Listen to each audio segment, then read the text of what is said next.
Hello there. A very good evening to you. It's 6:30. You're live here on GHOne TV. It's time for News Tonight with me, Natalie. For a look at our top stories. NDC parliamentary candidate for Ayawaso West GHOne drags his opponent of the governing MPP, Lydia Seyram Al-Hassan, to the special prosecutor over allegations of voter inducement during the special voting exercise on Monday. Also ahead, President Akufo-Addo mocks NDC flag bearer John Dramani Mahama. He says the only record that he can boast of is failure.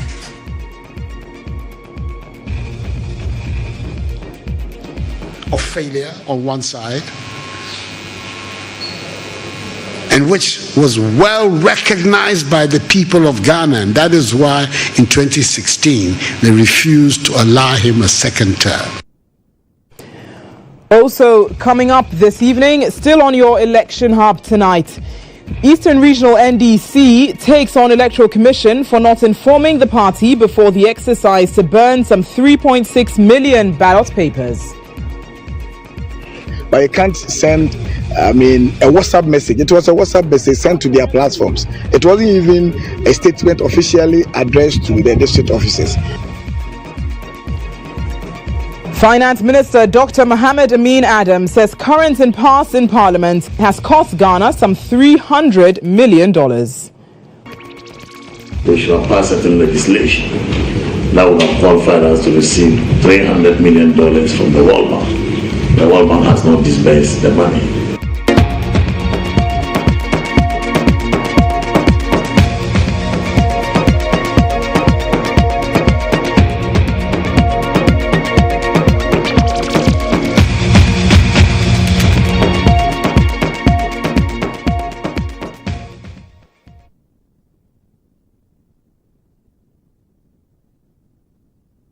We bring you the details of the story. It started with Insight.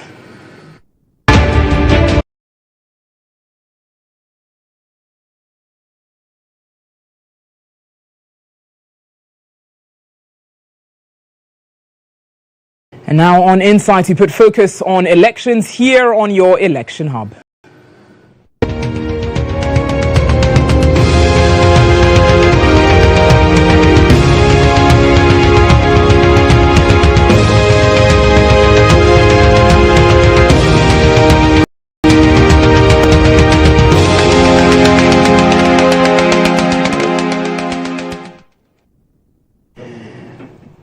Well, this evening, the NDC parliamentary candidate for Ayawaso West GHOne, John Seto Dumelo, has petitioned the office of the special prosecutor to investigate the MP for that constituency, Lydia Seyram Al-Hassan, over allegations of voter inducement in the just-ended special voting, an alleged plot to escalate this inducement on election day. The complaint filed by Benjamin Avo Nyoche, who identifies as polling agent for John Dumelo, accused the incumbent MP of handing over white plastic bags to men and women who had queued to cast their ballots in the special voting exercise on Monday. Now they want the OSP to bring Lydia Al-Hassan and her followers to book.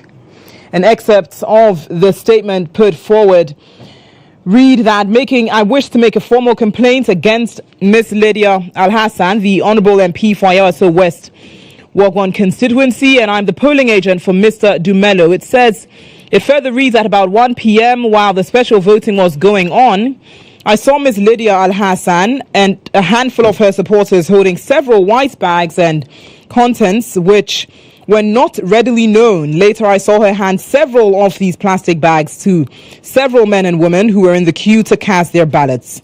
Particularly, she handed the bag to each of the men and women and whispered into their ears. I later found that some of the bags contained food and other goods which I believed were intended to influence voters to cast their ballots in her favor. Now, it rounds up by saying, I have several video recordings of the conduct of Ms. Lydia Seyram Al-Hassan and her followers handing the plastic bags to voters, and I've attached them to this complaint. And the statement requests and calls for the OSP to bring Ms. Lydia Seyram Al-Hassan and her followers to book.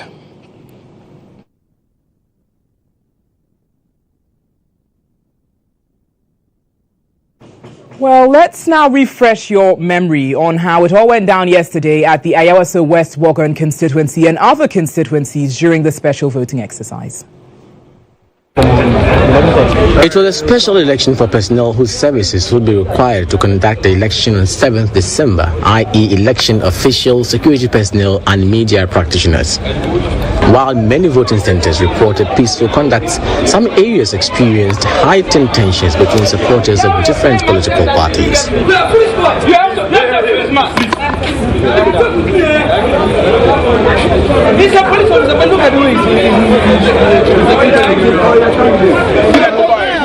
For instance, tension escalated in the Ayawaso West GHOne constituency, where incumbent MP leader Sayram Al-Hassan was captured distributing food to voters at a polling station while they were in the queue.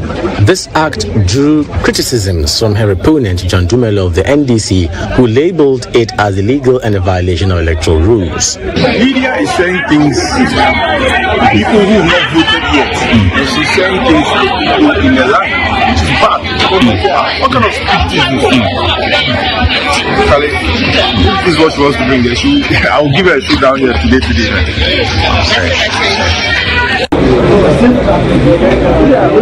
Her opponent, the incumbent MP, Lydia Sayram Al-Hassan, denied the allegations despite being captured on video sharing food to persons lined up to vote. Talking about your team, the concern has been that why would your team share food while voters are in the queue? I wasn't here. I don't know if you saw me here. I've been here since I came here before 6 a.m. and I left here a few minutes ago. I don't even know what you're talking about. I am yet to find out from them what happened.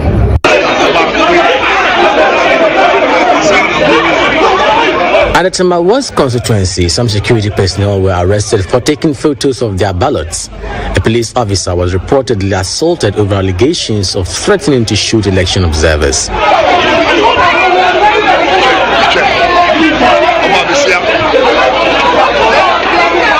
There were also incidents arising from the decision of some voters to take pictures of that some printed ballots amid a series of vote-buying allegations.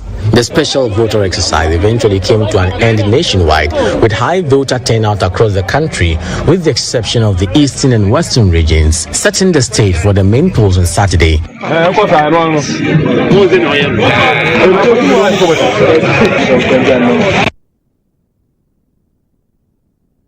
Well, there have been several reactions to this development in the special voting exercise. Albert Ahin is the national coordinator of the Coalition of Domestic Election Observers, CODEO. Good evening to you and thank you for joining us here on News Tonight. Now, incidents of alleged voter inducements, personnel taking shots of ballot papers. Are you surprised by these happenings during the exercise? Yes, I'm very surprised. But first of all, thank your listeners. I'm surprised because this is a new phenomenon. This is something that has never been happening in this country. We used to encounter these things when we visit some other countries in Africa or West Africa, where people take pictures or snap pictures of the ballot and then they take it to whoever they are voting for and collect money. I've seen it in a few places in the sub-region. I never dreamed that it's going to also happen in Ghana. But I'm surprised that it started railing it only here in Ghana. It is not good for us. Right. Now, you say it's a new phenomenon. What would you say is sort of accounting for us witnessing this now in our democratic history?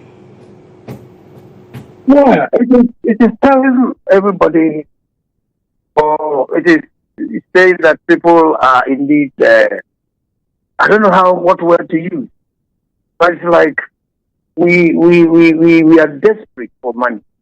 We are so desperate that anything goes. You see, because why do you go to the polling booth to snap a picture of whoever you are voting for and come out, show it to the person and collect money? It means you don't even believe in democracy. It's a democracy that we are selling. We are not believing in the competency of the people we are voting for. We don't believe in them. So it's like, give me money and I put you there.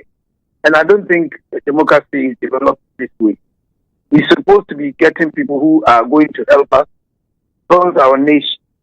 And we don't give them money, so that they put us there. I mean, when you give money to people and they put you there, there will be a way of getting that money back. And that is not what I'm sure this country would want to have. So it's really a bad omen, something that I never thought it would come into this country.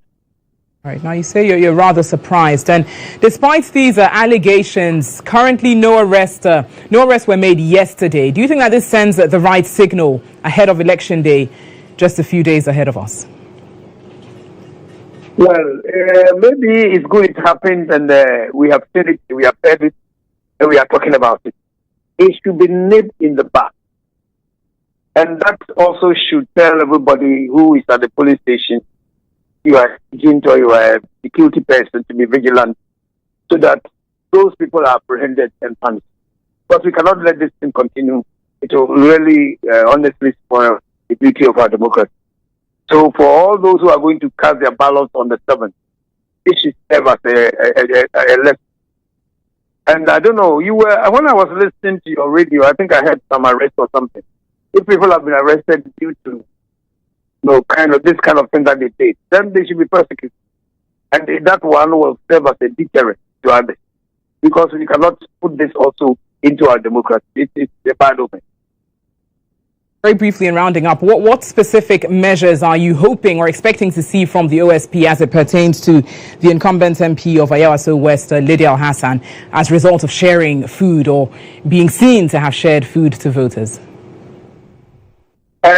In election balance, when you do a kind of thing, this thing like what I saw on the video, we call it treating, and it's an election offense, which is punishable. It's an election offense. It's part of the election offense. Treating is giving food to somebody by way of enticing the person to vote for you, or giving money to somebody by way of buying the vote. These are all election offenses. And there are punishments that go with it. So the law should take its course. And then for all those of us listening, or maybe who saw this video, this should serve as a deterrent. Never should we resort to this kind of practice. It is bad. Albert Ahin, thank you so much for your time this evening. That's the National Coordinator for the Coalition of Domestic Election Observers, CODEO, joining us on that development following the special voters exercise. Now, meanwhile, former Auditor General Daniel Yao Domelovo has criticized the public distribution of food during the Ayawaso West WOGON event, describing it as shameful, particularly on the part of security personnel who were openly attempted and seen accepting these items. Now, he's called on the Office of the Special Prosecutor to investigate the incident and take prompt action. It was food she was giving out. Who saw what is in the content of those white bags, polythene bags, could be anything else other than food. And I think the shame goes to our police and security officers. If they are collecting that, what about if voters on Saturday are collecting money to vote? Will they have the moral authority to arrest them? When you collect food, assuming which is maybe $100 Ghana, and I also collect cash, 1,000, will you be able to arrest me? So I think it's a shame, a big shame, to these our security officers and the media and people who should know better.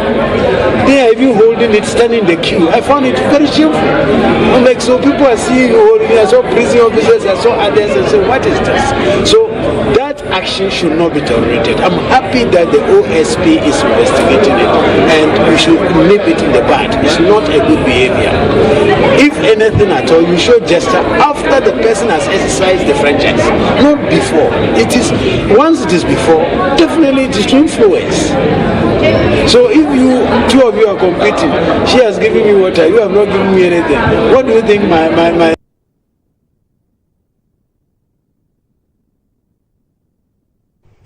Now, certainly more on that development subsequently. Meanwhile, the Eastern Region wing of the opposition NDC has taken the Electoral Commission on for attempting to destroy some 3.6 million ballot papers meant for the region without notifying the party. The party is also unhappy with the delays in replacing the burnt papers. The election management body, in collaboration with the police, burnt ballot papers meant for 31 out of the 33 constituencies in the eastern region, following a leakage. Kojo Ansah has more in this report. So as you can see behind me, the ballot papers for presidential and parliamentary elections in the Eastern region, recorded by the Electoral Commission, in destroy. Fire has been set into it. We told it's about over 3.6 million pieces of ballot papers meant for the Eastern region, and the process or the exercise was supervised by the Electoral Commission and the Ghana Police Service, as well as stakeholders of this election. The destruction followed reports of security breaches concerning the ballot papers. Eastern Regional EC Director GHOne described the exercise as successful and assured the public that no ballot papers are expected in time for the Eastern Regional special voting on Thursday, December 5, 2024, and the general election on Saturday. You could see by yourself that the exercise has been very, very successful. They brought all the parties together, MPP, NDC, their regional executives, the district executives, constituency executives, all of them have been here. And together, we offloaded the ballot paper, we checked the seals, they were satisfied with it before we offloaded them. And now we are burning them. So they are all satisfied. The Eastern Regional Wing of the opposition, NDC, is unhappy with the process of destroying the papers without informing the party. Jamali Kone is the Eastern Regional Secretary of the NDC. From day one, the EC has never been truthful, faithful, and actually playing with us. All they do is to conceal and clandestinely do things without our knowledge. Especially this very one. If you want to discard rejected ballot papers, at least communicate to our national executive. They will also communicate to us. But you can't send, a WhatsApp message. It was a WhatsApp message sent to their platforms. It wasn't even a statement officially addressed to the district offices. The party is also unhappy with the delays in replacing the destroyed ballot papers. We don't know exactly when the new ballot papers will come. Even the EC officer, they don't know. And we are supposed to conduct the special vote on Thursday. Today is Tuesday. We have only one day, that is Wednesday, to decide whether or to know whether the special voting will really come on as scheduled on Thursday. Now all our constituency officers are going back. We don't know when they will call them back. The stress is too much. The Eastern Regional Wing of the governing New Patriotic Party were, however, absent during the destruction of the ballot papers. The EC has, however, assured stakeholders of its commitment to delivering a transparent and credible election process despite the setback.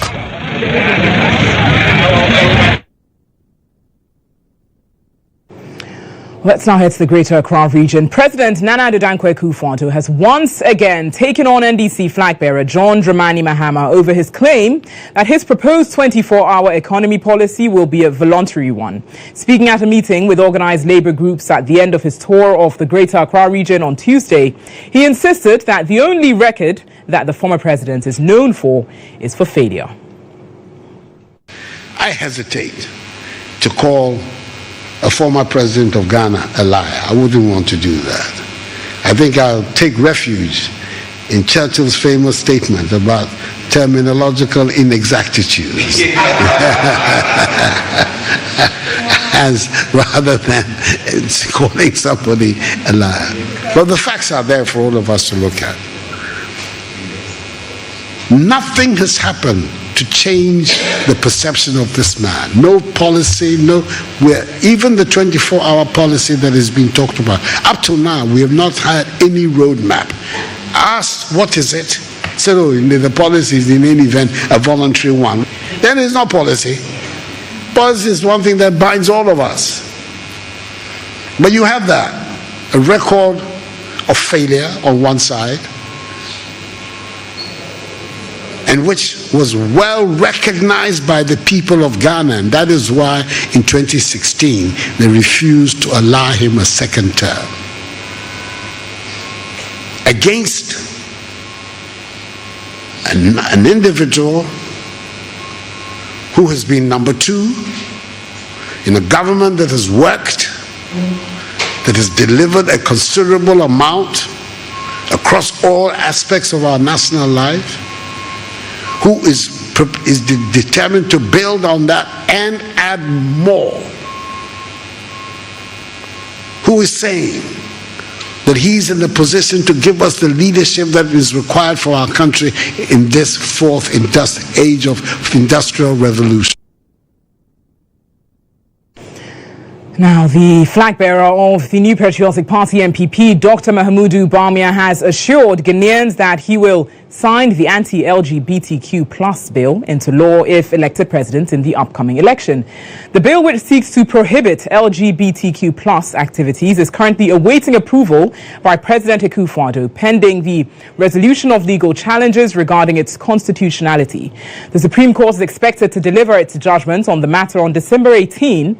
Speaking during a worship service at the Philadelphia Church in Kumasi, Dr. Bawumia reaffirmed his commitment to endorsing the bill once all legal processes are concluded.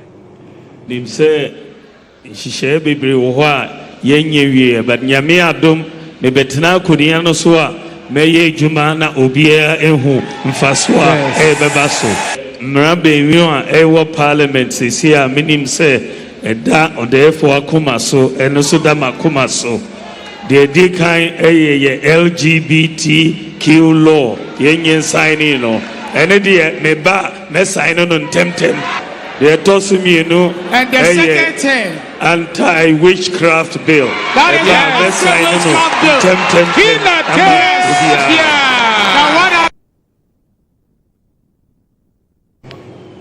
Now, the NDC, former President John Dramani Mahama has denied any involvement in the alleged attack on the Asante-Henes convoy in Techiman, distancing himself from the incident and describing the accusations as fake news orchestrated by the government. The incident reportedly occurred in Techiman on Monday, December 2, when some youth believed to be from the area threw stones at the buses in the convoy, causing damages and injury to some passengers. Speaking during a cursory call on the Asante-Hene at the Menchia Palace, the NDC flag bearer condemned the attack, stressing that neither he nor the NDC had any role in the violence. It will be a friend of fake news. It's a barefoot computer. I may be there, or big time because I'm not playing sorry, I'm a back on our phone. So I had in the picture at Taribo, and I almost can send almost a family and almost the computer, so I can and send me anymore. Also, the seat of government in the movie. Our more department or what on the Jumani says are fake news. No, day at Tujan. I'm pay me sorry, and now cramming. So the conference a year. And he may buy saying, I mean, found comrade. I'm pay me sorry. There's a Mimakofa and could I do a teaching man so I'm to a ball and ball or two for a. And I'm saying, campaign not to security. I come and throw the. And I went and so when they say Yanyamio Hatasri, Onimobia Kumu, Onim say, yes, only they see him. Mujidi say, Odomo Ghana Mobo, say, near Yemia Beye, a cow Mobo Ghana, a Sika Sema say, Yami, a big see henia. Obebwa near CC, Sanyo Manina, na Bibia, Abbey, na Ghana for Edward.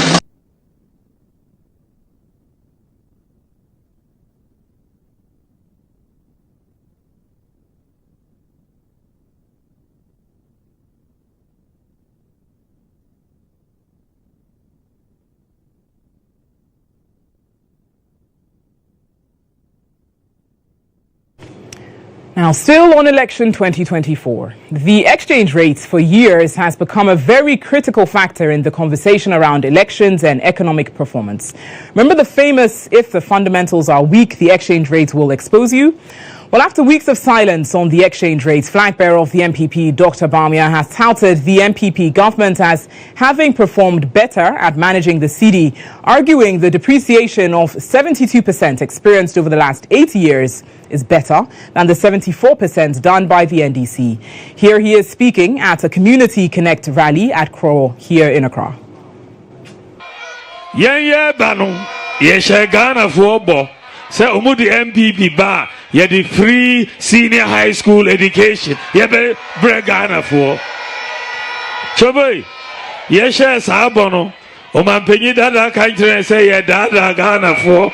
A 419 promise. Ain't me Basso is not possible. And I say it is possible. And yaba if you watching me, ye disabon so ye free SHS ye nkwada bako 5.7 million omwako senior high school free. Anka ye tie omampenyi dada anka ene Ghana ye ni free SHS. But ene ye ni free SHS aba. Ono nemre so na chalk in new school. And then ye talk computer tablets. Ye be chiche ama every single senior high school student. Be computer tablet. Every student, one tablet. Choboy, e see that. And yes, students no kwao. Ya tall laptops. Every teacher from kindergarten teacher to senior high school teacher is getting a laptop. One teacher, one laptop. One teacher, one laptop.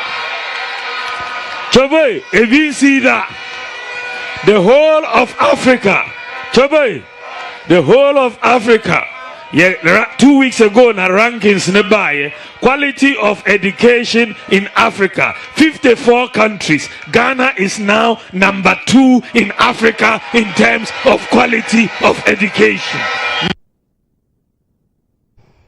However, there has been increased concern over what some say is the central bank's involvement through its massive sale of forex in the last month, with the view of slowing the rates to aid the political arguments. But what are the numbers? My colleague Edem Kojo joins me in studio to give us a detailed breakdown of what the numbers look like and what this really means ahead of the general election this Saturday. Edem, it's good to have you in studio. Now, the city has generally gained some stability. Of course, we've got the flag bearer of the MPP touting that as well. Run us through what it currently looks like. Okay, so if you look on the screen, this is exactly how the city has performed under the NPP government. And this graph takes you right from 7th January 2017 up until yesterday, which was the 2nd of December, which is actually the rate we are using today. So if you look at it, when we started in 2017, the cedi was 4 cedi 22 Ghana cedi to $1. And then currently, or yesterday at the close of business day, according to the Bank of Ghana, it sold for 15 Ghana cedi 20 pesos. Now, if you watch the graph very well, you realize that there is a spike right on top of the 15.2 before it started slowing down. Now, if you look at the data from the Bank of Ghana, this has to do with somewhere October 17 to November 14, where the cedi hovered at 16 Ghana cedi. In fact, the cedi in the NPP's administration was highest, according to the Bank of Ghana, on the 4th of November at 16 cedi 40 pesos. So that is what is the spike up there.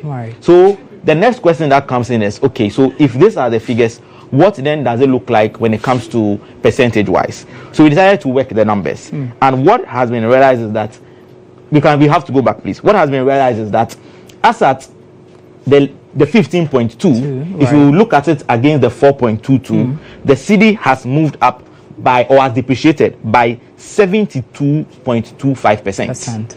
Now at the peak on top there, which is which I told you is the 4th of November, where the cedi sold for 16 cedi 40 pesos, the cedi then had depreciated by 74.29%. So what it means is that in the last months, the depreciation currently has dropped to 72.25, but at the highest point it was 74.29%. Now let's move to the next graph, which is that of the NDC. This is from 2009 to 2016.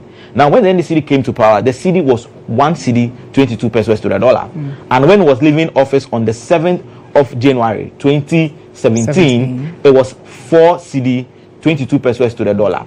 In fact, the interesting thing is that the NDC's highest rate when it comes to the cedi was somewhere between 2015 and 2016. And the exact date there is on the 30th of June 2015, where the cedi sold for 4 cedi 34 pesos. So that is very interesting. It there. certainly is Yes. interesting. Yes. However, if you look at it, just like the NPP situation, by the time the NDC ended at 4 cedi 2020, 22 pesos when they were leaving, the depreciation of the cedi was just around 71%.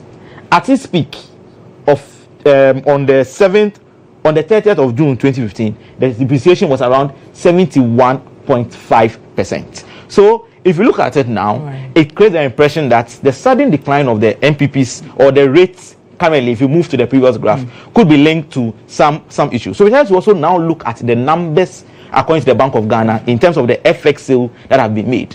And between the beginning of November 1st up until yesterday, the Bank of Ghana had sold forex to the tune of $947 million. So within a space of 1 month, the Bank of Ghana has pumped in close to $1 billion into the system. And that is why people are saying that at the end of the day, the argument is just to ensure that that's 16.4 to the cedi or 74% that they were inching to comes down so that it comes to or ends around the 71% and have a better argument going into the elections. Very interesting, Adam. Certainly very interesting. What does this mean for just a few days the elections, right? Just on Saturday. What does the political impact of it? Yes, we've got the vice president touting that this is by virtue of the MPP. Just very briefly before we engage our economists on this. Okay, so if you follow social media, someone, Gabi Asare-Chedako, a leading member of the Impact, has spoken about the cedi, even also for the first time, where he says, looking at the fact that the rates are very close, then there is no need for there's no need for us to have a conversation around the cedi because each one of them have not performed so well. And so the factors or the conversation should move to other things. Now, remember in the lead up to the 2016 elections, the cedi rate was very big. So that is what this is looking like. That's okay. Let's put out the message that, well, yes, you are saying we've not performed well with the cedi, but the difference is not much. We are just at par, and so let us focus on other things other than the cedi or the exchange rate moving into Saturday's polls. Very interesting, Adam. Thank you so much for the detailed explanation and analysis there. Well, let's stay on this a while longer. We are joined via phone by Associate Professor of Finance and Certified Financial Risk Manager. That's Professor Ag Bloyo, via Zoom, that is, for more on this. Good evening to you. Thank you so much for joining us here on News Tonight. Now, what do you make of these recent interventions by the Bank of Ghana? Okay, good evening to you and good evening to your viewers and listeners. I'm actually a professor of finance and risk management. Okay, so from my understanding, the BOG is providing dollars to the market to meet unmet pipeline needs of market participants. So, for example, if people need to pay for imports, etc., the dollars are being made available, which hitherto did not used to be the case. So, for example, a few weeks ago, I tried to get some dollars from the bank. It was extremely difficult. They actually asked me at one stage to go to the bank's head office to get the dollars. Okay, so the dollar liquidity in the system has actually improved. There's a funny saying from one of my students that the Bank of Ghana actually has the exchange rate. They publish the exchange rate, but Abochi has the dollars. I think that situation has changed a bit. Now, where is the BOG getting the dollars from? It's basically from our reserve, our FX or foreign exchange reserve, which currently sits at about 7.92 billion as of November ending. That covers about 3.5 months of our imports, and that is a significant improvement for just a few months ago, where our reserve position was about 0.7 months of import cover. Now, the Bank of Ghana has been able to shore up its reserves through the gold purchase program. So they've bought gold using cedis to shore up our reserves. That has both positives and advantages. So we have the reserves of the liquidity to intervene in the market now. Right. However, they are buying the gold using cedis. So there's also been an increased CD liquidity in the system, which creates issues such as inflation and can also put pressure on the city, even though the net effect at this time seems to be positive, i.e. the improved supply of dollars has outweighed the increased liquidity of CD in the system. So the big question now is this sustainable? Central banks don't have infinite reserves. They don't have infinite firepower to intervene in markets. Even developed central banks like the Bank of England have been defeated by speculators in the past. So we don't have infinite reserves. However, the BOG can still be purchasing gold. That will help show our reserves. But in the long term, we need more sustainable measures, such as improving trade, investment, and receiving remittances from, let's say, Ghanaians abroad to shore up our reserves. Now, should voters consider the economic records of the NDC and the NPP? Certainly, yes. I saw the post by Gabi that the clear power when it comes to the city. I think that voters will consider the past economic record of the NPP and the NDC because it is indicative of future performance. However, he also has a point. Voters, apart from the economic record, should also consider the policies that these parties want to introduce. So the DOJ playing politics. So that's a big question to answer. One has assumed that the increased supply of dollars is to improve the position of the city before the election. Right? That may seem like a number assumption. However, the BOD has also maintained a tight monetary policy stance. Right. So for example, at the last MPC meeting, they maintained the policy rate at 27%.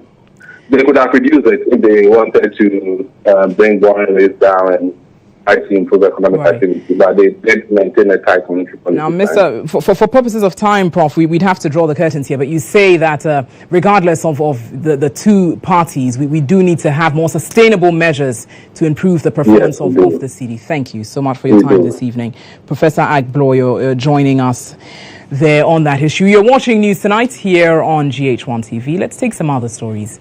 The National Democratic Congress NDC Council of Elders has cautioned the MPP to refrain from any acts of vigilantism ahead of this Saturday's election. At a press briefing following a critical security meeting, Chairman of the NDC Council of Elders, Dr. Mahama Idrisu, emphasized the importance of maintaining peace and order during the election period and urged the Electoral Commission to ensure a free, fair and credible election, expressing concerns over the Commission's perceived bias against the NDC. The National Election Task Force, under the leadership of Ghana Police Service, has laid out plans to ensure a peaceful election. The NDC will abide by it because we are promoters of peace. We demand the government do desist from using vigilante groups and NPP foot soldiers in the guise of national security to foment trouble on the blind side of the Election Security Task Force. We also urge the media to stay alert and assist the Election Security Task Force in implementing its plans for peaceful election. Now, with 4 days, the 2024 general election, we remain your election hub. That wraps up Insight and Election Hub for tonight.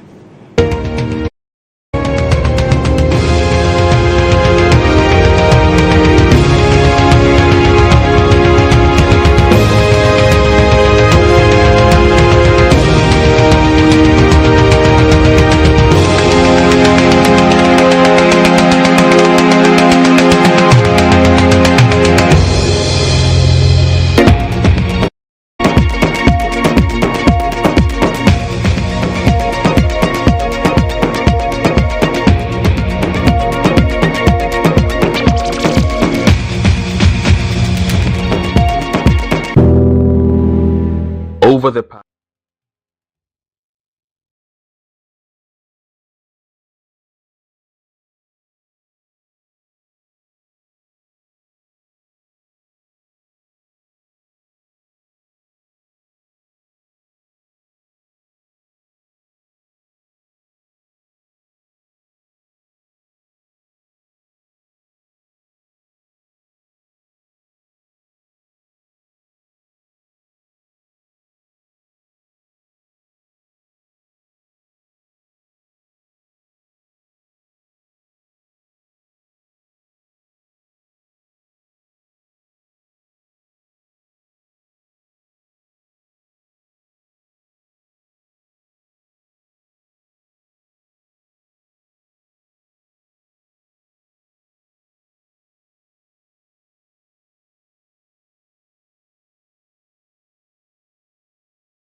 You're welcome back to News Tonight. We bring you business news next.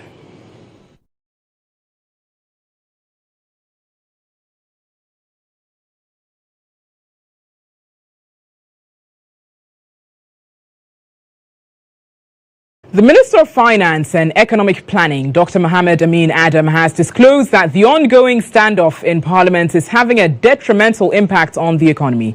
According to him, Ghana has been denied access to a $300 million World Bank facility due to the non-passage of certain bills in the Legislative House. The minister made the revelation during an engagement with the media to announce the approval of the Executive Board of the International Monetary Fund for another $360 million extended credit facility. On the standoff in Parliament, certainly when Parliament is not functioning, it affects the government, it affects the people of Ghana. I mean, we are a Parliament that is elected by the people of Ghana to represent them. And so when there is an impasse, it means that the people don't have representation because the work of Parliament is halted. Therefore, to say that the economy has not been affected by the impasse is to treat it mildly.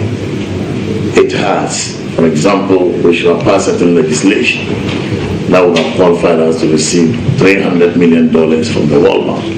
The World Bank has not disbursed the money because those bills have not been passed into law because Parliament is not working as it should. And so this is just one example of how the impasse in Parliament has affected. In some more business news, in order to meet international travel standards, President Akufo-Addo has launched Ghana's chip-embedded passports to aid the protection of the identity and dignity of Ghanaians. Speaking at the launch in Accra, the president emphasized that the upgraded document is designed to combat identity theft and curb the growing issue of non-Ghanaians forging Ghanaian passports. The Ministry of Foreign Affairs and Regional Integration has unveiled a chip-embedded passport designed to bring Ghana into full compliance with the International Civil Aviation Authority's regulations. The initiative also aligns with evolving global standards for biometric identification, enhancing Ghana's travel security and international interoperability. At the launch, President Nana Addo Dankwa Akufo-Addo described the chip-embedded passport as a symbol of Ghana's progress, resilience and readiness to embrace the future with confidence. The new passport is a pledge to protect the identity and dignity of every Ghanaian. With advanced biometric features securely embedded in a microchip, it is virtually impervious to tampering or forgery. This innovation is a crucial step in curbing identity theft and eliminating fraudulent access to Ghana's travel documents. Minister of Foreign Affairs and Regional Integration, Shirley Ayoko-Botre, also emphasized that the project seeks to enhance Ghana's international image, promote the country's economic and political interests abroad, and strengthen engagement with the Ghana diaspora. The chip-embedded passport that we are launching today is a major milestone in this journey and boasts of several state-of-the-art features carefully designed to enhance its security and facilitate ease of travel for Ghanaian citizens. This phenomenal travel document has a microprocessor that embeds for the holder's biometric and photo information, as well as other unique security features such as an anti-fraud measure with both latent and patent indicators to ensure impeachable security. By the introduction of the chip-embedded passport, Ghana is poised to be at the forefront of modern technology within Africa. The ministry reaffirms its commitment to investing in innovative tools to safeguard Ghanaian identity while ensuring the timely issuance of passports to facilitate seamless and secure travel for all citizens.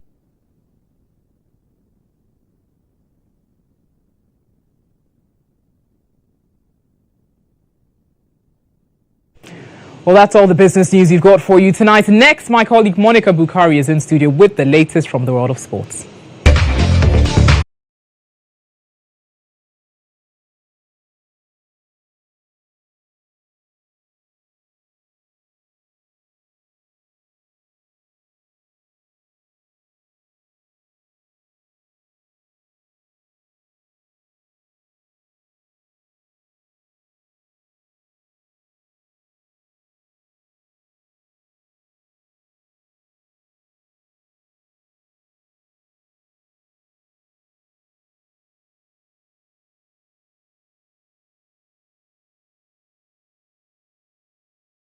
Thanks for joining me here on Sports Brief. Now, presidential candidate for the opposition National Democratic Congress NDC, John Dramani Mahama, has promised to construct astroturfs in districts without quality football facilities. According to him, the move is aimed to improve sports infrastructure and provide better opportunities for young talents. John Dramani Mahama was speaking during a community engagement in Abwakwa in the Etua in Wabieja South constituency as part of his campaign tour of the Ashanti region.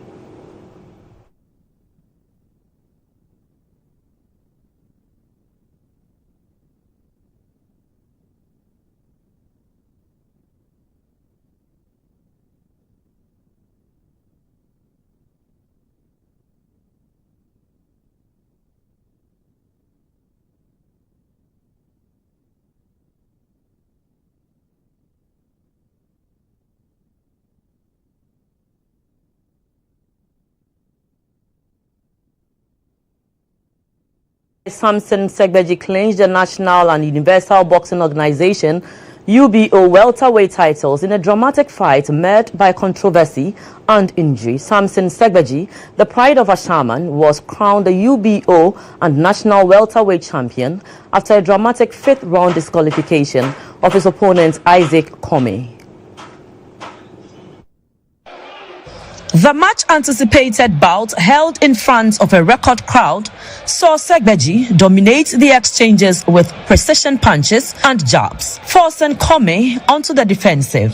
However, led Comey to resort to foul play, earning repeated warnings from referee Nathaniel Nikwe Kote.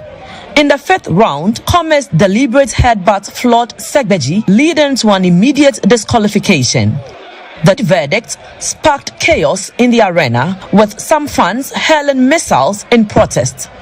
Despite the victory, Segbeji was rushed to the hospital for medical attention following the incident. The incident highlighted the increasing indiscipline among athletes and the escalating hooliganism among local sports supporters. This has prompted many sports enthusiasts to call for swift and decisive measures to address the growing menace.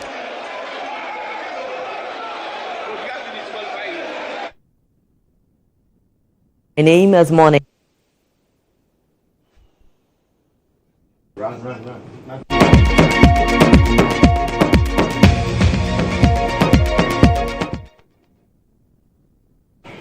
Well, thank you so much for watching News Tonight this evening here on GHOne TV. For lots more news, do visit our website, starfm.com.gh. It was produced by Musa.